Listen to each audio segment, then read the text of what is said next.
ഈശോയിലെത്രയും സ്നേഹമുള്ളവരെ, വെളിപാടിൻ്റെ പുസ്തകം 2-ാം അധ്യായം 3-ാം അധ്യായം ഈശോ 7 സഭാ സമൂഹങ്ങൾക്ക് നൽകുന്ന നിർദ്ദേശങ്ങളാണ്, ദൂതുകളാണ്. ഓരോ സഭയ്ക്കും കർത്താവ് നൽകുന്ന സ്ഥിരീകരണം, കർത്താവ് നൽകുന്ന പ്രോത്സാഹനം, കർത്താവ് ആ സഭകളോട് പറയുന്ന പരാതി, നിങ്ങൾ തിരുത്തി കഴിഞ്ഞാൽ നിങ്ങൾക്ക് എന്ത് ലഭിക്കും, ഇതെല്ലാമാണ് നമ്മൾ ഈ 7 സഭകൾക്കുള്ള ഈ ദൂതിൽ നമ്മൾ കാണുന്നത്. അത് ആ 7 സഭകൾക്ക് മാത്രമല്ല, ക്രൈസ്തവ വിശ്വാസം ഗൗരവമായിട്ട് സ്വീകരിക്കുന്ന ആർക്കും ഒത്തിരി വലിയ സന്ദേശങ്ങൾ ഈ വെളിപാടിൻ്റെ പുസ്തകം 2-ാം അധ്യായം 3-ാം അധ്യായത്തിൽ കർത്താവ് നൽകുന്നുണ്ട്. അത് ആഴത്തിൽ മനസ്സിലാക്കി പഠിക്കാനായിട്ടുള്ള പരിശ്രമങ്ങളിലാണ് ഈ ദിവസങ്ങളിലൊക്കെ നമ്മൾ ചെയ്യുന്നത്. 3-ാം അധ്യായം ആരംഭത്തിലെ സാർദിസിലെ സഭയ്ക്ക് കർത്താവ് നൽകുന്ന ദൂതാണ് നമ്മൾ കാണുന്നത്. ഈ സഭ സ്വയം അഭിമാനിക്കുന്നത് ഞങ്ങൾ ഒരു ജീവനുള്ള സഭയാണെന്നാണ്. പക്ഷെ കർത്താവ് അവരോട് നോക്കി പറയുന്നു, നിങ്ങൾ മൃതരാണ്, നിങ്ങൾ ചത്ത പോലെയാണ്, നിങ്ങൾക്ക് ജീവനില്ല. നിങ്ങൾ ജീവനുണ്ടെന്ന് നിങ്ങൾ പറയുന്നുണ്ടെങ്കിലും സത്യത്തിൽ നിങ്ങൾക്ക് ജീവനില്ല. അതുകൊണ്ട് കർത്താവ് അവരോട് പറയുന്നു, നിങ്ങൾക്ക് വിശുദ്ധിയുടെ വെള്ളവസ്ത്രം നിങ്ങൾ ധരിക്കണമെങ്കിൽ നിങ്ങൾ ഉണരണം, നിങ്ങൾ നിയോഗങ്ങൾ നിങ്ങൾ വിശുദ്ധീകരിക്കണം, നിങ്ങൾ കനൽ പോലെ നിങ്ങളുടെ ആത്മീയത ചാരം പോലെ ഒക്കെ മൂടിക്കിടക്കുന്നുണ്ടെങ്കിൽ അതിനെ ഉജ്ജ്വലിപ്പിക്കണം, അനുദപിക്കണം. അങ്ങനെ വിശുദ്ധിയുടെ വെള്ളവസ്ത്രം വിജയം നിങ്ങൾ വരിക്കണം. കർത്താവ് ഇങ്ങനെയാണ് പഠിപ്പിക്കുന്നത്. വെളിപാടിൻ്റെ പുസ്തകം 3-ാം അധ്യായം 5-ാം തിരുവചനത്തിൽ വിജയം വരിക്കുന്നവനെ വെള്ളവസ്ത്രം ധരിപ്പിക്കും, ജീവൻ്റെ പുസ്തകത്തിൽ അവൻ്റെ നാമം ഞാൻ ഒരിക്കലും മായ്ച്ചു കളയുകയില്ല, എൻ്റെ പിതാവിൻ്റെയും അവിടുത്തെ ദൂതന്മാരുടെയും സന്നിധിയിൽ അവൻ്റെ നാമം ഞാൻ ഏറ്റുപറയും. അപ്പോൾ നമുക്ക് വിജയം വരിക്കാനായിട്ട് ഈ വെള്ളവസ്ത്രം നമുക്കുണ്ടാകണം. വിജയം വരിക്കുന്നവർക്കാണ് ഈ വെള്ളവസ്ത്രം നമുക്ക് ലഭിക്കുക. തീർച്ചയായിട്ടും ഇത് ജീവിത വിശുദ്ധിയാണ് നമുക്ക് സൂചിപ്പിക്കുന്നത്. നമുക്കറിയാം, നമ്മൾ കാണുന്നുണ്ട് വെളിപാടിൻ്റെ പുസ്തകം 3-ാം അധ്യായം 4-ാം വാക്യത്തിൽ കർത്താവ് ഈ സഭയിലുള്ള ചിലരെ സൂചിപ്പിച്ചുകൊണ്ട് കർത്താവ് പറയുന്നത് ഇപ്രകാരമാണ്: എന്നാൽ വസ്ത്രങ്ങൾ മലിനമാക്കിയിട്ടില്ലാത്തവരായി കുറേ പേർ സാർദിസിൽ നിനക്കുണ്ട്. അവർ ധവള വസ്ത്രധാരികളായി എൻ്റെ കൂടെ നടക്കും, അവർ അതിന് യോഗ്യരാണ്. ഇത് സൂചിപ്പിക്കുന്നത് വിശുദ്ധിയാണ്, വിശുദ്ധിയുടെ വെള്ളവസ്ത്രത്തെയാണ്. ഈ വിശുദ്ധിയുടെ വെള്ളവസ്ത്രത്തിൽ വിശുദ്ധിയിൽ നിലനിന്നുകൊണ്ട് ജീവിക്കാനായിട്ട് നമുക്ക് ഇടവരണം. അപ്പോൾ പലപ്പോഴും ഈ കാലഘട്ടം, ഞാൻ കഴിഞ്ഞ ദിവസങ്ങളിലൊക്കെ സൂചിപ്പിച്ചിരുന്നത് പോലെ തന്നെ, പാപത്തിലേക്ക് നമ്മെ പിടിച്ചു വലിക്കുന്ന ഒരു കാലഘട്ടമാണ്. നമ്മൾ വേണ്ട എന്ന് വെച്ചാലും ഇപ്പം നമ്മുടെ മൊബൈൽ ഫോണൊന്ന് തുറക്കുക, അല്ലെങ്കിൽ ടി വി ഒന്ന് തുറക്കുക, ഒത്തിരി നല്ല കാര്യങ്ങളുണ്ട് കേട്ടോ. മൊബൈൽ ഫോണായാലും ടി വിയിലൊക്കെ ആയാലും ഒത്തിരി നല്ല പ്രോഗ്രാംസ് ഉണ്ട്. പക്ഷെ നമ്മൾ അറിയാതെ തന്നെ ചിലപ്പോൾ പാപത്തിൻ്റെ അരൂപി നമ്മെ പാപത്തിലേക്ക് വലിച്ചു കൊണ്ടുപോകുന്ന ഒരു സ്ഥിതിവിശേഷമുണ്ട്. പാപം വിരൽത്തുമ്പിൽ ഒളിഞ്ഞു കിടക്കുന്നുണ്ട്. നമ്മൾ 2 ഞെക്ക് ഞെക്കിയാൽ പാപത്തിലേക്ക് എത്തി, തിന്മയുടെ സൈറ്റുകളിലേക്ക് എത്തി, പാപത്തിൻ്റെ സൈറ്റുകളിലേക്ക് എത്തി, അശ്ലീലതകളുടെ സൈറ്റുകളിലേക്ക് എത്തി. പലപ്പോഴും പല ട്രാപ്പിൽ മനുഷ്യർ വീണ് പോകുന്നുണ്ട്. അതുകൊണ്ട് വിശുദ്ധിയിൽ നിലനിൽക്കാനായിട്ട് നമുക്ക് സാധിക്കണം. ഈ വിശുദ്ധിയിൽ നിലനിൽക്കാനായിട്ട് ഏറ്റവും പ്രധാനപ്പെട്ടൊരു ഘടകം ദൈവഭയത്തിൽ വളരുക എന്നുള്ളതാണ്. എന്താണ് ഈ ദൈവഭയം? ദൈവഭയം എന്ന് പറഞ്ഞു കഴിഞ്ഞാൽ കർത്താവ് പരിശുദ്ധനാണ്. ആ പരിശുദ്ധിയുടെ മുമ്പിലേ മക്കൾക്കടുത്ത സ്വാതന്ത്ര്യത്തോടു കൂടി നിൽക്കുമ്പോഴും പരമപരിശുദ്ധനായ ആ തമ്പുരാൻ്റെ മുമ്പിൽ ഞാൻ പാപിയാണ് എന്നുള്ള അവബോധത്തോടെ വിശുദ്ധി ആഗ്രഹിച്ചുകൊണ്ട് ആ പരിശുദ്ധൻ്റെ മുമ്പിൽ നിൽക്കുന്ന ആ നിപ്പിനെയാണ് ഒരർത്ഥത്തിൽ ദൈവഭയം എന്ന് പറയുക. നമ്മൾ വായിക്കുന്നുണ്ട്, ഹെബ്രായക്കാർക്ക് എഴുതിയ ലേഖനം 4-ാം അധ്യായം 13-ാം വാചകത്തിലെ തിരുവചനത്തിൽ നമ്മളിപ്പോൾ വായിക്കുന്നുണ്ട്. ഹീബ്രൂസ് 4:13, അവൻ്റെ മുമ്പിൽ ഒരു സൃഷ്ടിയും മറഞ്ഞിരിക്കുന്നില്ല, അവിടുത്തെ കൺമുമ്പിൽ സകലതും അനാവൃതവും വ്യക്തവുമാണ്, അതുകൊണ്ട് നാം കണക്ക് ബോധിപ്പിക്കേണ്ടതും അവിടുത്തെ സന്നിധിയിലാണ്. അപ്പം എല്ലാം കാണുന്ന തമ്പുരാൻ്റെ മുമ്പിലാണ് നമ്മളായിരിക്കുന്നത്. പരമപരിശുദ്ധനായ തമ്പുരാൻ്റെ മുമ്പിലാണ് നമ്മളായിരിക്കുന്നത്. ആ തമ്പുരാൻ്റെ വെളിച്ചത്തിൻ്റെ പരിശുദ്ധിയുടെ മുമ്പിലേ പാപിയായി ഞാൻ നിൽക്കുമ്പോൾ തീർച്ചയായിട്ടും നമ്മൾ മക്കളാണ്, മക്കൾക്കടുത്ത് സ്വാതന്ത്ര്യം നമുക്കുണ്ട്, നമ്മുടെ അപ്പനാണ് ദൈവം. പക്ഷെ അതോടൊപ്പം തന്നെ ആ വിശുദ്ധിയുടെ മുമ്പിലാണ് നമ്മൾ നിൽക്കുന്നത്, ആ പരമപരിശുദ്ധിയുടെ മുമ്പിലാണ് നമ്മൾ നിൽക്കുന്നത്. അതുകൊണ്ട് വിശുദ്ധ കുർബാനയുടെ മനോഹരമായ പ്രാർത്ഥനയിൽ പരിശുദ്ധനായ ദൈവമേ, പരിശുദ്ധനായ ബലവാനെ, പരിശുദ്ധനായ അമർത്തിനെ, ഞങ്ങളുടെ മേൽ കരുണ തോന്നണമേ, ഇതാണ് ദൈവഭയം. ഞങ്ങളുടെ മേൽ കരുണ തോന്നണമേ, ഇതാണ് ദൈവഭയം. കരുണക്കൊന്ത, അതാണ് ദൈവഭയം. ആ പരിശുദ്ധിയുടെ മുമ്പിൽ ഞാൻ ഇത്രയുള്ളൂ, ഞാൻ പാപിയാണ്. അതുകൊണ്ട് ഈശോയെ, എനിക്ക് അങ്ങയുടെ അനുഗ്രഹം ഉണ്ടായേ തീരൂ, എനിക്ക് അങ്ങയുടെ കൃപ ഉണ്ടായേ തീരൂ. യാക്കോബ്, പഴയ നിയമത്തിൽ നമ്മൾ വായിക്കുന്നില്ല, യാക്കോബ് ഒരു ദിവസത്തെ ദ്വന്ദ്വയുദ്ധത്തിന് ശേഷം പോകാനൊരുങ്ങുന്ന ദൈവത്തെ നിർബന്ധിച്ച് പിടിച്ചു നിർത്തി അനുഗ്രഹം ചോദിച്ചു വാങ്ങുന്നത് പോലെ ഈശോയോട് ഇന്ന് നമ്മൾ ഈ വിശുദ്ധിയുടെ അനുഗ്രഹം ചോദിച്ചു വാങ്ങാം. ഈശോയെ, എനിക്ക് വെള്ളവസ്ത്രം താ, എനിക്ക് വിശുദ്ധിയുടെ വെള്ളവസ്ത്രം താ. പ്രിയമുള്ളവരെ, ഒരു കാര്യം നിങ്ങളുടെ ജീവിതത്തിൽ നിങ്ങൾ മനസ്സിലാക്കിക്കോ. നിങ്ങളുടെ ജീവിതത്തിൽ പലപ്പോഴും അനുഗ്രഹങ്ങൾ തടസ്സം നിൽക്കുന്നുണ്ടെങ്കിൽ, നിങ്ങൾക്കൊരു അഭിവൃദ്ധി ഉണ്ടാകുന്നില്ലെങ്കിൽ, നിങ്ങളുടെ ഒരുപക്ഷെ നിങ്ങളുടെ പ്രൊഫഷണൽ മേഖലയാകാം, ജോലി മേഖലകളാകാം, ഓഫീസിലാകാം, നിങ്ങളുടെ കുടുംബത്തിൻ്റെ അന്തരീക്ഷമാകാം, അവിടെ നിങ്ങൾക്കൊരു വളർച്ച ഉണ്ടാകുന്നില്ലെങ്കിൽ, അതിലൊരുപക്ഷെ ഒരു പ്രധാനപ്പെട്ട ഒരു കാരണം വിശുദ്ധിയിൽ നിങ്ങൾ നിലനിൽക്കാത്തതുകൊണ്ടാണ്. ആ വിശുദ്ധിയിൽ നിങ്ങൾ നിലനിന്ന് നോക്കിയേ, നിങ്ങളുടെ ജീവിതം അഭിവൃദ്ധിപ്പെടും. കർത്താവിൻ്റെ അനുഗ്രഹം അവിടെ വരും. കർത്താവിന് വലിയ ഇഷ്ടമാണ് ഈ ജീവിതത്തിൻ്റെ വിശുദ്ധി. കർത്താവ് ഏറ്റവും ഇഷ്ടപ്പെടുന്നൊരു കാര്യമാണ് ജീവിതത്തിൻ്റെ വിശുദ്ധി. അതുകൊണ്ട് ഈ വിശുദ്ധിനെ നമ്മൾ സ്നേഹിക്കണം. വിശുദ്ധി നിലനിൽക്കാനായിട്ട് തീക്ഷ്ണമായിട്ട് നമ്മൾ കർത്താവിനോട് പ്രാർത്ഥിക്കണം. സിറോ മലബാർ സഭയിലെ മനോഹരമായൊരു പ്രാർത്ഥനയുണ്ട്. ആ പ്രാർത്ഥനയിൽ കർത്താവ് നിലനിൽപ്പിൻ്റെ വര ഞങ്ങൾക്ക് നൽകണമെന്ന് പറയുന്ന മനോഹരമായൊരു പ്രാർത്ഥനയുണ്ട്. ഈ വിശുദ്ധിയെ സംബന്ധിച്ചുള്ള മനോഹരമായ പ്രാർത്ഥന ഇതാണ്, നിലനിൽപ്പിൻ്റെ ഒരു വരം, വിശുദ്ധിയിൽ നിലനിൽക്കാനായിട്ടുള്ളൊരു അനുഗ്രഹം കർത്താവേ ഞങ്ങൾക്ക് നൽകണമേ എന്ന് തീക്ഷ്ണമായിട്ട് നമ്മൾ പ്രാർത്ഥിക്കണം. അതുകൊണ്ട് പരിശുദ്ധനായ ദൈവത്തിൻ്റെ ആ മുൻപിലാണ് ഞാൻ ജീവിക്കുന്നത്. ആ ദൈവം എൻ്റെ ജീവിതത്തെ മുഴുവൻ കാണുന്നുണ്ട്. എൻ്റെ ജീവിതത്തിൽ ഇനി ഒരു ഒറ്റയ്ക്കൊരു ജീവിതമില്ല, എനിക്ക് വേറൊരു സ്വകാര്യ ജീവിതമില്ല. ഞാൻ എന്തൊക്കെ ചെയ്താലും അത് കർത്താവ് കാണുന്നുണ്ട്. കർത്താവിന് മുമ്പിൽ എൻ്റെ ജീവിതം ഒരു പബ്ലിക് ലൈഫാണ്. എനിക്കങ്ങനെ ഒറ്റയ്ക്ക് ചെയ്യുന്നതൊക്കെ ദൈവം കാണുന്നുണ്ടെന്നേ. ആ ബോധ്യത്തിലുള്ള ജീവിതമാണ് ദൈവഭയം. അതുകൊണ്ട് ദൈവം എല്ലാം കാണുന്നു എന്നുള്ളൊരു ചിന്ത നിൻ്റെ ഉള്ളിൽ ഇറങ്ങിയാൽ അത് കർത്താവിന് ഇഷ്ടമുള്ളതേ ഈ മോൻ ചെയ്യൂ എന്നുള്ള സ്നേഹത്തിൻ്റെ ഒരു പ്രകടനമായിട്ട് നിൻ്റെ ജീവിതം മാറും. അപ്പോൾ അങ്ങനെ സ്നേഹത്തിൻ്റെ ഒരു ജീവിതം ദൈവഭയത്തിൻ്റെ ജീവിതത്തിലൂടെ ഒരു കൃപയുടെ നിറവായിട്ട് നമ്മുടെ ജീവിതത്തിലേക്ക് രൂപാന്തരീകരണം വരും. അപ്പോൾ കർത്താവ് എല്ലാം മനസ്സിലാക്കുന്നുണ്ട്, എൻ്റെ ജീവിതത്തിലെല്ലാം കർത്താവ് മനസ്സിലാക്കുന്നുണ്ട്. ആണ് ദൈവഭയം.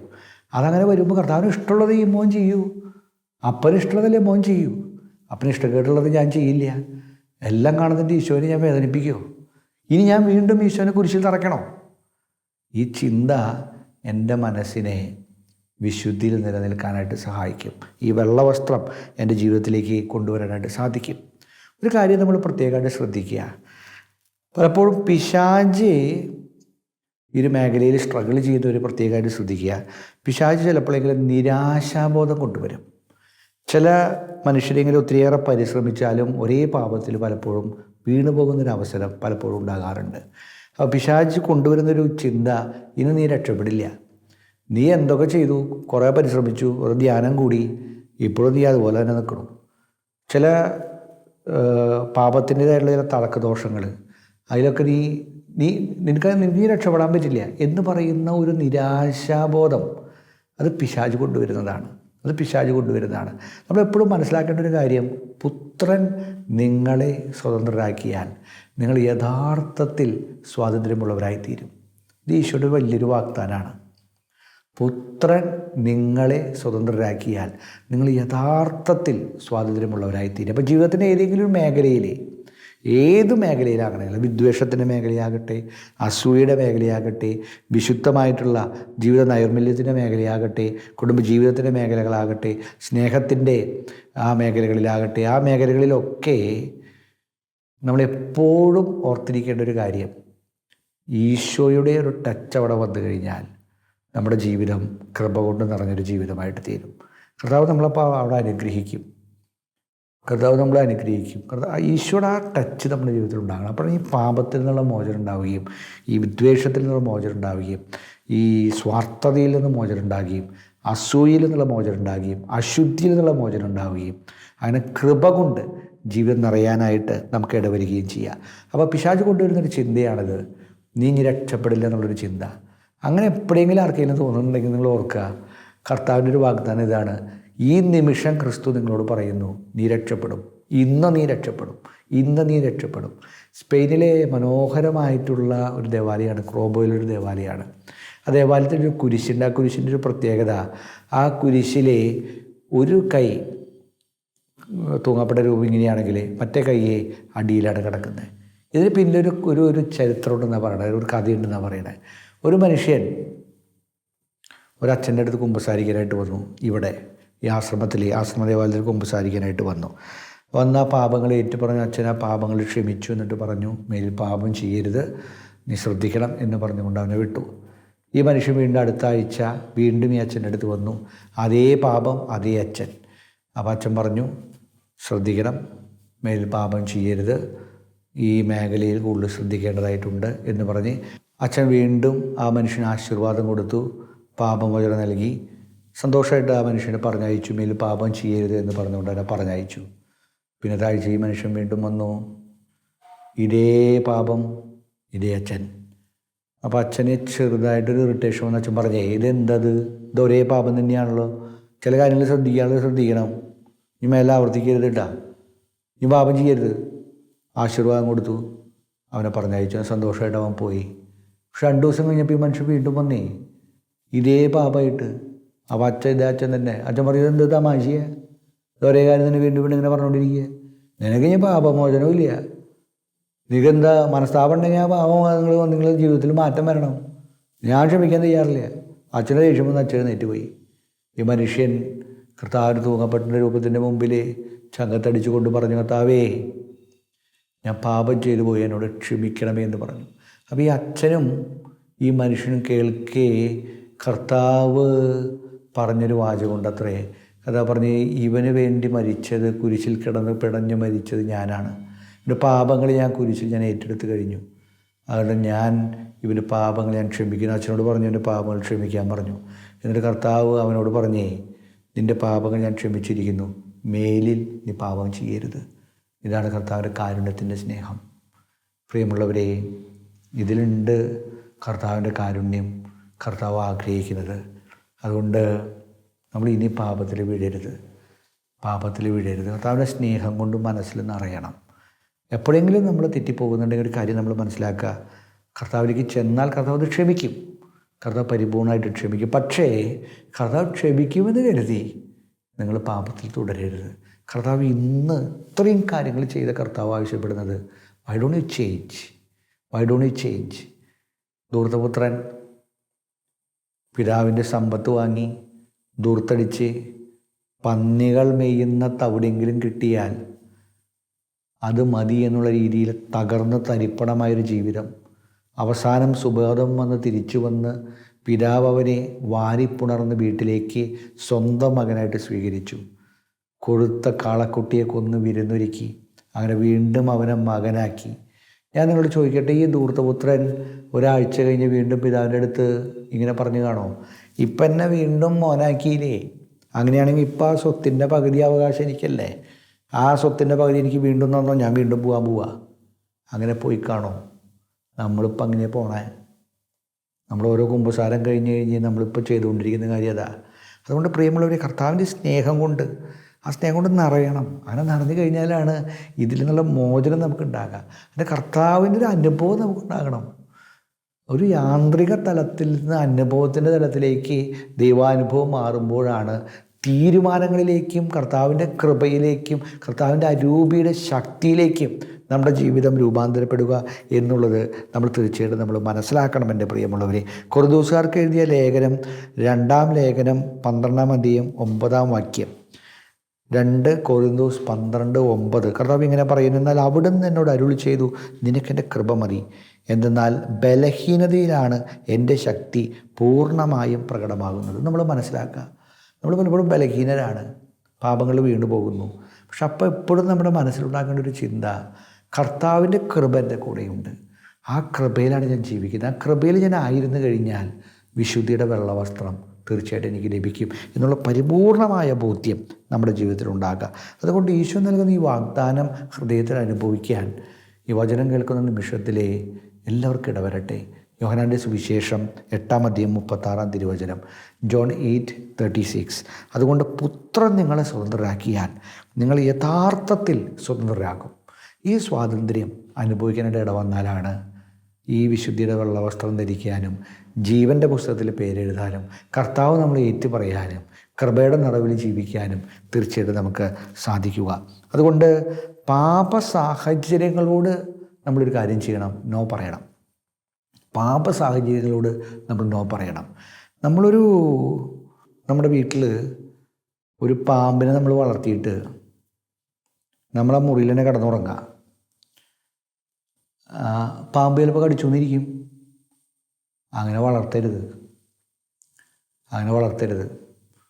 അങ്ങനെ എന്തെങ്കിലുമൊക്കെ വളരുന്നുണ്ടെങ്കിൽ, നമ്മുടെ ജീവിതത്തിൻ്റെ ഉള്ളിൽ വളരുന്നുണ്ടെങ്കിൽ അതിനെ ഇറക്കി വിടണം. അപ്പോൾ അല്ലെങ്കിൽ കടി കിട്ടും. ചില സാഹചര്യങ്ങൾ പാപത്തിലേക്ക് പോകുന്ന സാഹചര്യങ്ങളാണെന്ന് അത് ചിലപ്പോൾ നമ്മുടെ അനുഭവമാകാം, അല്ലെങ്കിൽ മറ്റുള്ളവരുടെ അനുഭവമാകാം. അന്നൊക്കെ ബോധ്യപ്പെട്ട് കഴിഞ്ഞാൽ അതിനോട് നോ പറയണം. ഇനി വേറൊരു കാര്യം, എല്ലാ കുഴിയിലും മീനിട്ട് വേണമെന്നില്ല കുഴിയുണ്ടെന്ന് മനസ്സിലാക്കാൻ. ഇപ്പോൾ എല്ലാവർക്കും ഈ കുഴീനെ കുറിച്ച് നന്നായിട്ട് അറിയാമല്ലോ. കാരണം പല റോഡുകളും മുഴുവൻ കുഴിയാണ്, പോകുന്നിടങ്ങളിലൊക്കെ കുഴിയാണ്. അപ്പോൾ എല്ലാ കുഴിയിലും മീനിട്ട് വേണ്ട, ഞാൻ അവിടെ കുഴിയുണ്ടെന്ന് അറിയാൻ. ചിലത് കണ്ട് വേറെ ആൾക്കാർ വീണ കുഴിയുണ്ടെങ്കിൽ അവിടെ പോയാൽ കുഴിയിൽ വീഴും എന്ന് തിരിച്ചറിയാനുള്ളൊരു വിവേകവും നമുക്കുണ്ടാക്കാം. അപ്പോൾ ചിലതിനോട് നോ എന്ന് പറയാനായിട്ട് കൃത്യമായിട്ടുള്ള തീരുമാനം എടുക്കാനായിട്ട് നമുക്ക് ഇടവരട്ടെ. പാപ സാഹചര്യങ്ങളോട് നോ എന്ന് പറയണം. അതിനിടവരുന്ന സാഹചര്യങ്ങളോട് നമ്മൾ നോ എന്ന് പറയണം. മത്തായിയുടെ സുവിശേഷം 5:30 വലതുകരം നിനക്ക് പാപഹേതുവാകുന്നെങ്കിൽ അത് വെട്ടി ദൂരെ എറിയുക. ശരീരമാകെ നരകത്തിൽ പതിക്കുന്നതിനേക്കാൾ നല്ലത് അവയവങ്ങളൊന്ന് നഷ്ടപ്പെടുകയാണ്. നമ്മളെടുക്കുന്ന ഡിസിഷൻ്റെ ദൃഢതയാണ് കർത്താവോട് സൂചിപ്പിക്കുന്നത്. നമ്മളിന്നൊരു തീരുമാനം എടുത്ത് നാളെ മാറ്റരുത്.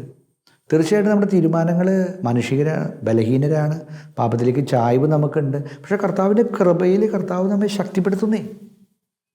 കർത്താവ് നമ്മളെ ശക്തിപ്പെടുത്തും. ഇനി എപ്പോഴെങ്കിലും ഏതെങ്കിലും കാരണവശാൽ നിങ്ങൾ വീണ് പോയാലും കർത്താവ് മോചിപ്പിക്കാനായിട്ട് നിങ്ങളുടെ കൂടെയുണ്ട്. You get up again. കർത്താവ് നമ്മുടെ കൂടെയുണ്ട്, കർത്താവ് നമ്മുടെ ഒപ്പമുണ്ട്. എന്നിട്ട് കർത്താവിൻ്റെ കൃപ കൊണ്ട് നിറയെ. അപ്പം നിറഞ്ഞുകൊണ്ടുള്ളൊരു ജീവിതം, കർത്താവിൻ്റെ കൃപയിൽ ജീവൻ്റെ സമൃദ്ധിയിൽ നിറഞ്ഞു നിൽക്കുന്നൊരു ജീവിതമായിട്ട് നമ്മുടെ ജീവിതം രൂപാന്തരപ്പെടും. അതുറപ്പാണ്, കർത്താവ് ഉറപ്പാണ്. വിശുദ്ധിയിൽ നിലനിൽക്കാനായിട്ട് വിശുദ്ധർ പറയുന്നത് ഞങ്ങൾ ഏറ്റവും നല്ലൊരു ഉപാധി ജപമാല ചൊല്ലി പ്രാർത്ഥിക്കുക എന്നുള്ളതാണ്. വിശുദ്ധനായിട്ടുള്ള സെൻറ്റ് ജോൺ 23 ജോൺ 23 മാർപ്പാപ്പ. ജോൺ 23 മാർപ്പാപ്പയെ ദ ഗുഡ് പോപ്പ് എന്നാണ് ഇറ്റാലിയൻസ് വിളിക്കുക. നല്ല മാർപ്പാപ്പ. അങ്ങനെ ആൾക്കാർക്ക് ഭയങ്കര ഇഷ്ടമാണ് ഈ മാർപ്പാപ്പേനെ. അത്ര ഇഷ്ടമായിരുന്നു ഈ യോഹന്നാൻ 23 മാർപ്പാപ്പയെ ഗുഡ് പോപ്പ് എന്നാണ് വിളിച്ചിരുന്നത്. രണ്ടാം വത്തിക്കാൻ കൗൺസിലൊക്കെ ആരംഭിക്കുന്നത് യോഹന്നാൻ 23 മാർപ്പാപ്പയാണ്. ഈ മാർപ്പാപ്പയുടെ പ്രത്യേകത, മാർപ്പാപ്പ എല്ലാ ദിവസവും ജപമാല ഒരു രഹസ്യം മുട്ടുകുത്തി നിന്നുകൊണ്ട് ചെല്ലും. അതിൻ്റെ നിയോഗം ഇതാണ്: എൻ്റെ വ്യക്തിപരമായ ജീവിതത്തിലെ വിശുദ്ധിയിൽ നിലനിൽക്കാനായിട്ടുള്ള കൃപ അമ്മേ മാതാവേ നീ എനിക്ക് നൽകണേ. ഇത് മാർപ്പാപ്പ തന്നെ പറഞ്ഞിരിക്കുന്നൊരു കാര്യമാണ്. എൻ്റെ വ്യക്തിപരമായ ജീവിതത്തിലെ വിശുദ്ധിയിൽ നിലനിൽക്കാനായിട്ട് അമ്മേ മാതാവേ എനിക്ക് അതിനുള്ള അനുഗ്രഹം നൽകണേ. ഇത് മാർപ്പാപ്പയുടെ പ്രാർത്ഥനയായിരുന്നു. യോഹന്നാൻ 23 മാർപ്പാപ്പ വിശുദ്ധനാണ്. The good pope saint John 23. അതുകൊണ്ട് മാതാവിനോട് നമ്മൾ പ്രത്യേകമായിട്ടൊരു അമ്മയ്ക്കെടുത്ത വാത്സല്യത്തോടെ സ്നേഹത്തോടു കൂടി മാതാവിനോട് നമ്മൾ പ്രാർത്ഥിക്കുക. അമ്മയുടെ ആ നീല മേലങ്കിയിൽ, അമ്മയുടെ ഒരു മാധ്യസ്ഥതയിൽ നമ്മൾ വന്നു കഴിഞ്ഞാൽ തീർച്ചയായിട്ടും വിശുദ്ധിയുടെ ഒരു ജീവിതത്തിലേക്ക് നമുക്ക് മുന്നോട്ട് പോകാനായിട്ട് നമുക്ക് ഇടവരും. നമ്മുടെ കുടുംബങ്ങൾ വിശുദ്ധീകരിക്കപ്പെടും. പലപ്പോഴും പല കുടുംബങ്ങളിലുമൊക്കെ വിശുദ്ധിക്കെതിരായിട്ടുള്ള പാപങ്ങൾ വന്നുകൊണ്ടിരിക്കുന്നൊരു കാലഘട്ടത്തിലാണ് ഞാനും നിങ്ങളൊക്കെ ജീവിക്കുന്നത്. ദാമ്പത്തിക വിശ്വസ്തതയ്ക്കെതിരായിട്ടുള്ള ഒത്തിരി പാപങ്ങൾ, ഒത്തിരി കുടുംബങ്ങൾ തകരുകയാണ്, മക്കൾ അനാഥരായിട്ട് തീരുകയാണ്. അതുകൊണ്ട് കർത്താവ് പറയുന്നത് ആ വിശുദ്ധിയിൽ നിലനിൽക്കാനായിട്ട് നിൻ്റെ കുടുംബത്തിന് വേണ്ടി, നിൻ്റെ ജീവിതത്തിൽ അനുഗ്രഹം ഉണ്ടാകാൻ വേണ്ടി ഈ വിശുദ്ധിയിൽ അടിസ്ഥാനപ്പെട്ടുകൊണ്ട്, ദാമ്പത്തിക വിശ്വസ്തതയിൽ അടിസ്ഥാനപ്പെട്ടുകൊണ്ട് കുടുംബജീവിതം നയിക്കാനായിട്ട് കർത്താവ് നമ്മളോട് ആവശ്യപ്പെടുകയാണ്. വിശുദ്ധ അൽഫോൺസ് ലിഗോറി പുണ്യവാൻ ഇങ്ങനെയാണ് പഠിപ്പിക്കുന്നത്: പിശാചിനെ ഓടിപ്പിക്കാനും പാപത്തിൽ നിന്ന് രക്ഷ നേടാനുമായിട്ടുള്ള ശക്തമായിട്ടുള്ളൊരു ആയുധമാണ് ജപമാല എന്ന്. അതുകൊണ്ട് പിശാചിനെ ഓടിപ്പിക്കുക. നിങ്ങളുടെ ജീവിതത്തിൽ നിന്ന് പൈശാചികമായ ബന്ധനങ്ങൾ മാറിപ്പോകണമെങ്കിൽ ഈ വിശുദ്ധ ജപമാല മുടങ്ങാതെ ജപമാല നിങ്ങൾ ചെല്ലുക. നിങ്ങൾ വിശുദ്ധിയിൽ മാതാവ് കാത്തുകൊള്ളും. വിശുദ്ധ പാദ്രോപ്പിയ ഇങ്ങനെ പഠിപ്പിക്കുന്നുണ്ട്, ഈ കാലഘട്ടത്തിൻ്റെ ആയുധം ജപമാലയാണെന്നാണ്. ഈ കാലഘട്ടത്തിൻ്റെ ആയുധം ജപമാലയാണെന്നാണ് വിശുദ്ധ പാദ്രോപ്പിയ നമ്മെ പഠിപ്പിക്കുന്നത്. അതുപോലെ തന്നെ ഈ ഒരു അവസരത്തിൽ പ്രത്യേകമായിട്ട് നമുക്ക് ഓർക്കാവുന്നത്, ഒരു വേശ്യയായി ജീവിച്ചിരുന്നൊരു സ്ത്രീ, മേരി എന്നാണ് പേര്, ഈജിപ്തിലെ മേരി. ആ സ്ത്രീ എങ്ങനെയാണ് വിശുദ്ധയായത് എന്നുള്ളത് നമ്മൾ മനസ്സിലാക്കുകയാണ്. AD 344 ഏറെക്കുറെ ഈ വ്യക്തിയുടെ ജനനം, ഈ മേരി എന്ന് പറയുന്ന വ്യക്തിയുടെ ജനനം AD 344. 12-ാം വയസ്സിലെ 356 അലക്സാണ്ട്രിയയിലെത്തുന്നു, ഈജിപ്തിലെ അലക്സാണ്ട്രിയയിലെത്തുന്നു. പിന്നീടുള്ള അവരുടെ ഒരു ജീവിതം പാപത്തിൻ്റെ ഒരു ജീവിതമായിരുന്നു. കാശിന് വേണ്ടി പാപത്തിൻ്റെ ഒരു ജീവിതമായിരുന്നു. ഒരു പ്രോസ്റ്റിറ്റ്യൂട്ടായിട്ട് ജീവിച്ചൊരു വ്യക്തിയാണ് മേരി. പാപത്തിൻ്റെ ഒരു ജീവിതം, വേശ്യയായിട്ട് ജീവിച്ചൊരു വ്യക്തിയാണ്. ആ ലോകത്തിൻ്റെ സുഖങ്ങളുടെ പിന്നാലെ ജീവിച്ചൊരു വ്യക്തിയാണ്. ഇവള് വിശുദ്ധ നാട്ടിലേക്ക് പോകുന്നുണ്ട്. വിശുദ്ധ നാട്ടിലേക്ക് തീർത്ഥാടകരുടെ കൂടിയാണ് പോകുന്നത്. ഇവളുടെ മനസ്സിലൊരൊറ്റ ജ്വരമുള്ളൂ, ആ തീർത്ഥാടനത്തിന് പോകുന്ന ആൾക്കാരെ പാപം ചെയ്യിപ്പിച്ച് അവരെ ഇന്ന് കാശ് വാങ്ങിച്ചെടുക്കണം. ഇതിനു വേണ്ടിയിട്ടാണ് ഇവൾ പോകുന്നത്.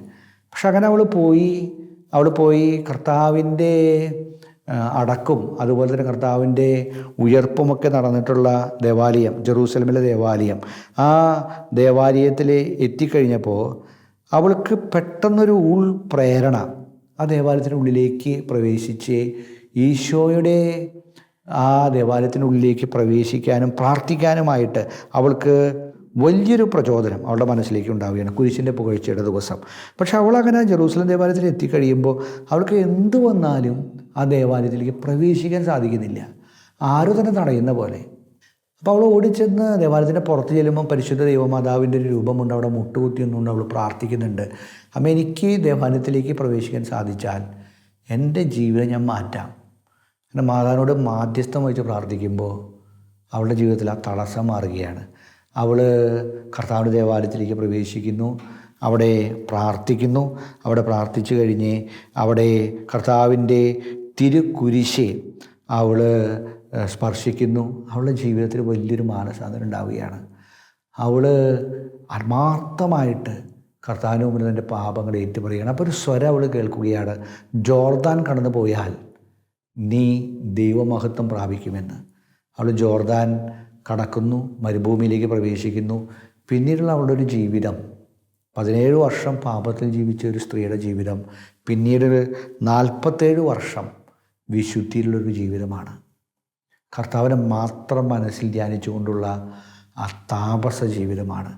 അവൾ മരിക്കുന്നതിന് 1 വർഷം മുമ്പ് സോസിമസ് എന്ന് പറയുന്നൊരു സന്യാസി ഈ ഈജിപ്തിലെ വിശുദ്ധ മേരിയെ കാണാനായിട്ട് വരുന്നുണ്ട്.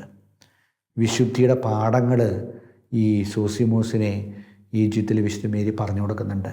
എങ്ങനെയാണ് പാപത്തിൽ നിന്ന് മാറി വിശുദ്ധിയിൽ ജീവിതം നിലനിർത്താനായിട്ട് സാധിക്കുക എന്നുള്ളത് ഈജിപ്തിലെ വിശുദ്ധ മേരി ആ സോസിമോസ് എന്ന് പറയുന്ന സന്യാസിയെ പഠിപ്പിക്കുന്നുണ്ട്. ആ മനുഷ്യൻ അതെല്ലാം എഴുതുന്നുണ്ട്. അങ്ങനെയാണ് ഈ വിശുദ്ധയുടെ ജീവിതം തന്നെ നമ്മൾ മനസ്സിലാക്കുന്നത്. എങ്ങനെയാണ് പാപത്തിൽ ആണ്ടുപോയ ഒരു വ്യക്തിയെ കർത്താവ് വിശുദ്ധിയിലേക്ക് കൊണ്ടുവന്ന് വിശുദ്ധിയുടെ ഏറ്റവും ഉയർച്ചയിലേക്ക് കൊണ്ടുപോയതെന്ന ഈജിപ്തിലെ സെൻറ്റ് മേരിയുടെ ജീവിതം നമ്മുടെ മുമ്പിൽ ഒരു മാതൃകയായിട്ട് നിൽക്കുകയാണ്. കർത്താവ് നമ്മെ ഇന്ന് പഠിപ്പിക്കുന്നത് ഒരു പ്രധാനപ്പെട്ട ഒരു കാര്യം, നമുക്ക് ചുറ്റും സാക്ഷികളുടെ വലിയ സമൂഹമുള്ളതിനാൽ നമ്മെ വിഷമിപ്പിക്കുന്ന ഭാരവും പാപവും നമുക്ക് നീക്കിക്കളയാം.